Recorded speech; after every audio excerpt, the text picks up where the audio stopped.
안녕하세요. 이번 영상은 바울의 사도권 확증의 총 13강의 중 두 번째 시간입니다. 영상은 1부와 2부로 나누어져 있습니다.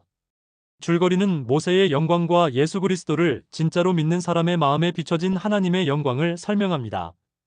신앙이 잘못된 길로 가는 것은 그리스도의 얼굴에 있는 하나님의 영광의 광채가 마음에 없기 때문이라고 바울은 영광을 비교하면서 설명을 합니다.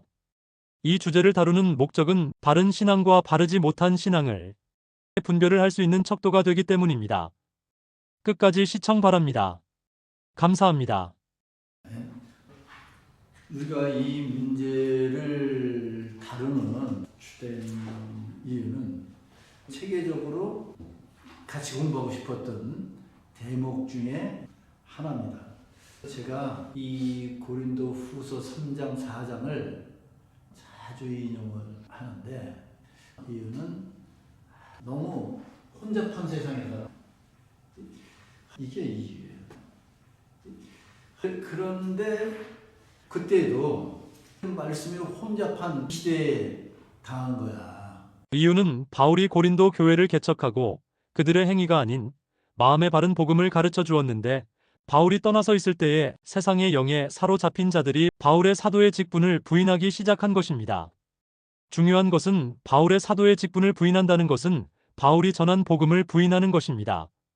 곧 그것은 삼위일체 하나님을 부인하는 결론을 가져오기 때문에 대단히 중요한 것입니다. 사단들이 역사하는 거지. 바울이 사도가 아니야. 사도가 아니다. 누가 나더러 김목사 목사 아니고 가짜야 뭐 이러면은 내가 뭐 얼마나 저기 하겠어. 근데 사도 바울 아니야. 예? 그렇게 되면은 자기가 가지고 있었던 신학과 신앙이 모두 가짜라는 거야. 그러면 바울의 입장에서는 보통 문제가 아니라는 거지. 그래서 그거를 지금 쓰는데 뭐를 어떻게 써야 돼요? 한번 이제 생각을 해보면 우리는 어떻게 써야 될까? 저의 유튜브의 이름을 생각하는 성도라고 했습니다. 이유는 지금 시대는 생각을 하지 않고 믿는다고 하고 왜 교회에 다녀야 하는지 생각하지도 않고 무개념 속에서 살기 때문에 질문하는 것입니다. 나는 어떻게 쓸까? 그리고 제가 이거를 제일 하고 싶었던 거는 너무 체계적으로 돼 있어. 다른 것을 이렇게 비교해서 우리가 정확한 신앙을 간다, 바른 신앙을 간다. 아주 짤막한 그 속에서 그거를 거의 설명을 하는 거야.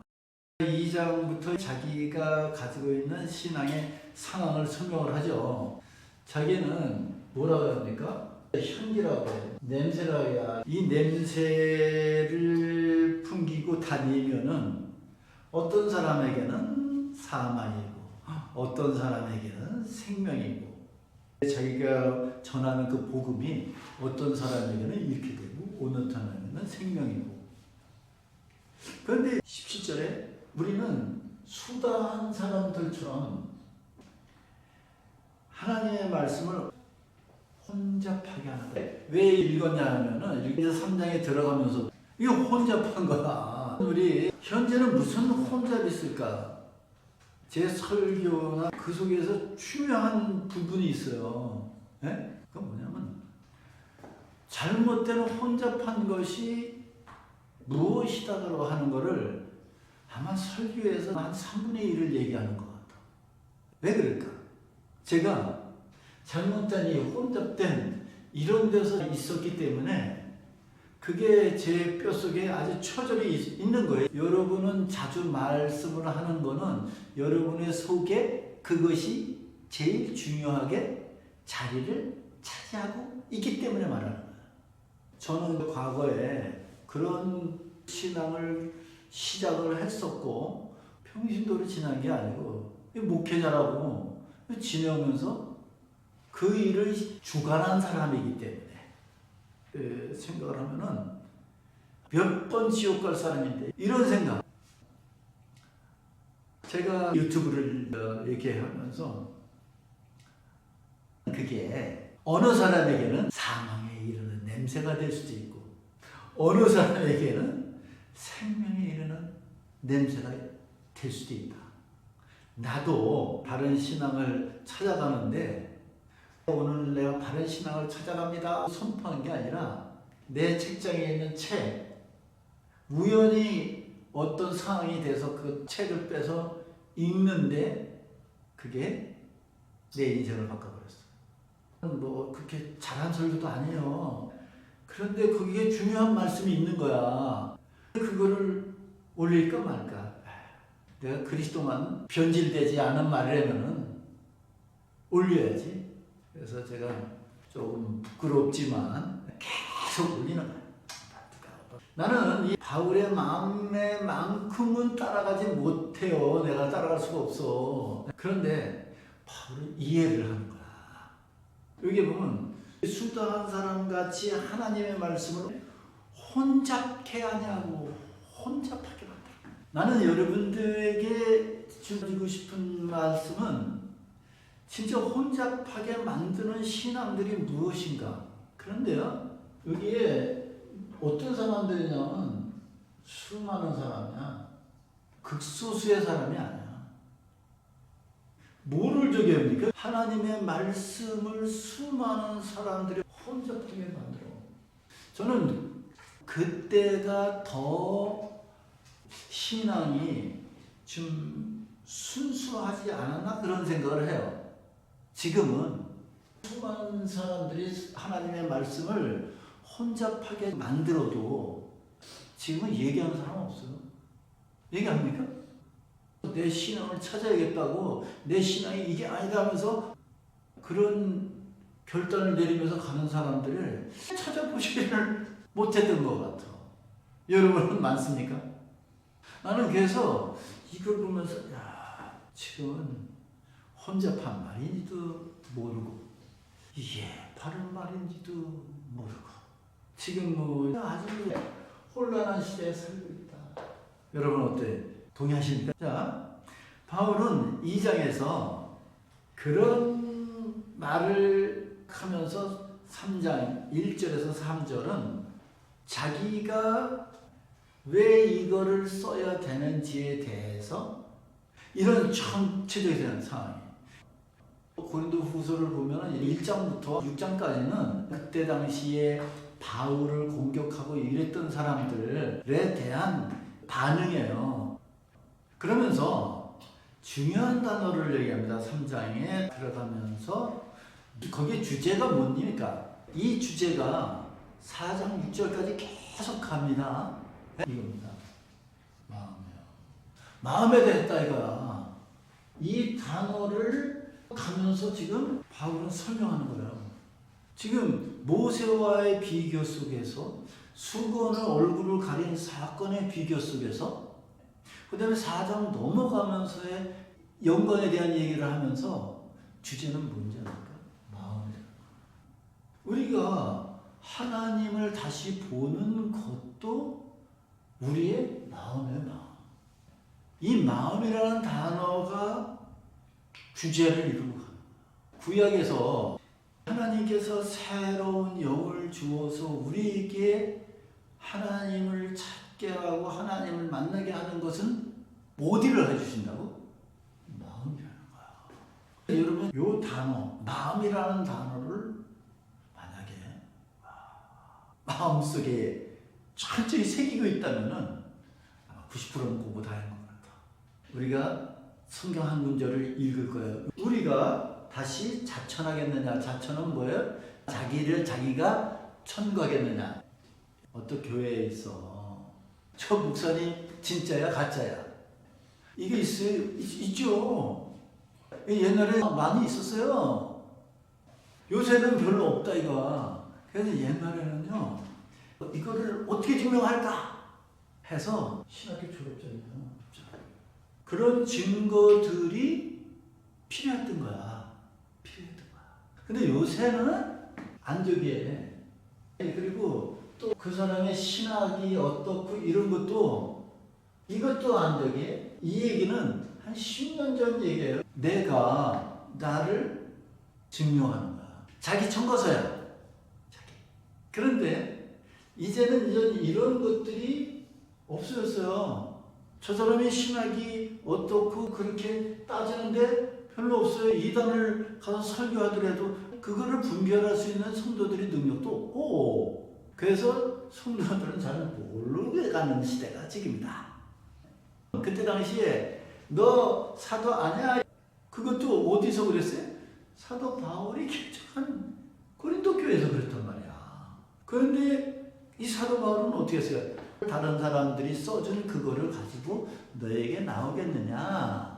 다른 사람들, 사도 바울이 사도가 아냐 말하는 사람들이 가지고 있었던 게 뭐냐면 이런 청거서야. 이거는 가짜일 수도 있어. 그래야 안 돼. 가짜란 말이야. 그게 바울은 지금 이 청거서를 가져오는 이 사람들은 가짜 이거야 지금.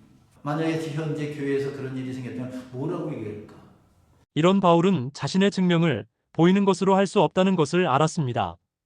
그래서 하나님의 성령은 현명한 바울을 통하여 그들의 마음의 상태를 말을 합니다. 너희가 우리의 편지고 우리 마음에 썼고 무사람이 알 수 있다. 너희가 우리의 편지다.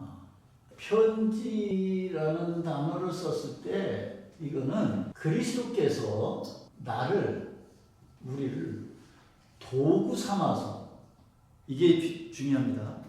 지금 이 직분이라는 단어를 쓸 때 그리스도께서 나를 사용해서 도구 삼아서 그리스도로 말미암는 너의 편지야. 그거는 내 말이 아니고 그리스도께서 내용을 주어서 너희들에게 쓴 거야. 이게 첫 번째는 목으로 썼다라고 하는 거는 그 바울의 대적자들은 목으로 쓴 거야. 증거를. 글로 이 사람은 이 동네에서 저 동네로 갈 때 편지를 써서 그 사람 그래요. 그러면 여기서 그렇구나. 그런데 이 대적자들은 그거를 가짜로 쓴 거야. 그러니까 사도 바울은 목으로 쓴 거 아니야. 내가 쓴 거는 오직 살아계신 하나님의 영으로. 여기에 중요한 단어 영, 마음, 그 다음에 의문, 요거를 다뤄놓으면은요 엄청난 정리가 될 것 같아.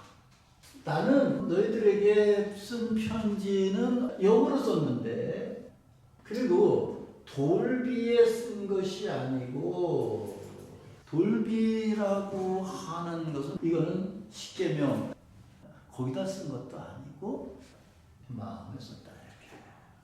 천거서란 지금의 추천서 편지라고 생각하면 됩니다. 그때 당시에 글로 쓰는 것은 가짜도 많았기에 신임을 할 수 없는 시대였습니다. 바울은 고린도 교인들이 자기를 추천하는 편지를 그들의 마음에 있다고 말합니다. 그 말은 자기가 바른 하나님의 말씀을 전할 때에 하나님의 성령이 그들의 마음, 즉 신비에 썼다는 것으로 그들의 추천서라고 말하고 있습니다.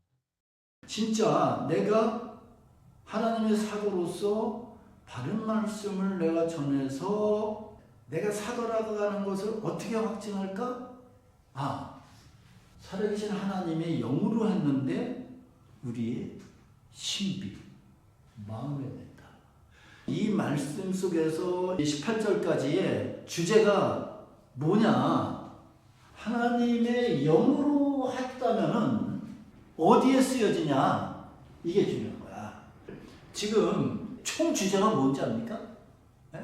영으로 했다면은 어디에 쓰여진다? 마음에 쓰여진다. 나는 여러분에게 잘 보세요. 여러분이 교회에 몇십 년 있으면서 내가 설교를 듣고 그 말씀이 마음에 새겨졌나? 이거를 이제 우리는 봐야 돼. 내 마음에. 성경의 전체가 죄된 우리가 하나님의 말씀을 댈 때 잘된 건가 못된 건가, 잘못된 건가 잘된 건가. 예수님께서 오셨어요, 이 땅에. 예수님을 제일 대적했던 사람들이 누구예요? 바리새인, 서기관, 장로들. 그들이 가지고 있었던 것은 잘못된 거야. 예수님의 기적도 누구를 위해서? 바른 것이 무엇이냐를 말씀하고 그것을 우리에게 쉽게 이해시키기 위하여 기적을 일으킨 거야. 지금도 열심히 기적을 일으키며 다녀라 하는 의미에서 주님은 우리에게 기적을 일으켰던 것은 아니야. 하나님의 아들인 것이 진짜라고 하는 것을 증명해 주시기 위하여 기적들을 일으키셨어. 바리새인이나 서기관들이나 이 사람들이 왜 바르게 못 갔을까? 딱 한 가지예요. 뭐냐면 하나님의 말씀이 어디에 없었다? 마음에 없었다는 거예요. 결론은 하나, 여기서 딱 짚고 나갑시다. 영은 어디에다가 확신시켜주는 기능이 있냐? 하나님은 영이시니 했을 때 그 영은 하나님의 성품을 얘기해. 진정과 신령으로 예배를 드리는 자를 찾는, 하나님이 가지고 있는 그 영이시라고 하는 성품이고, 이해하시겠습니까? 지금 살아계신 하나님의 영이라고 하는 것은 그 영은 무슨 기능을 가지고 있을까? 여러분이 가지고 있는 성품이 있고 여러분이 기능이 있는 거야. 그래야 안 그래요? 나는 남자다. 그러면 남자에 뭐가 있어요? 그냥 성품이 있는 거야. 남자의 성품은 뭐 여자와 다른 그런 성품이 있어. 근데 남자의 기능은 여자가 없는 게 있어. 이해하시겠습니까? 오늘 얘기하는 이 영이라는 단어를 나왔을 때는 하나님의 영에 대한 성품이 아니고 영의 기능이다라는 걸 알고 있어요. 이해하시겠습니까? 내가 너희들에게 쓴 거는 살아계신 하나님의 영으로 쓴 건데 이것은 너희의 마음의 신비에 썼다. 근데 그 영의 기능은 마음에 쓰는 기능을 가지고 있는 거야. 이게 이제 4장 4절까지 가는 거야. 예? 이 영은 어디? 마음에 쓰는 기능이 있다. 이거 보통 심각한 게 아니라 그 다음부터 이스라엘 백성들이 잘못 오해한 거야. 2강 1부를 마치겠습니다. 감사합니다.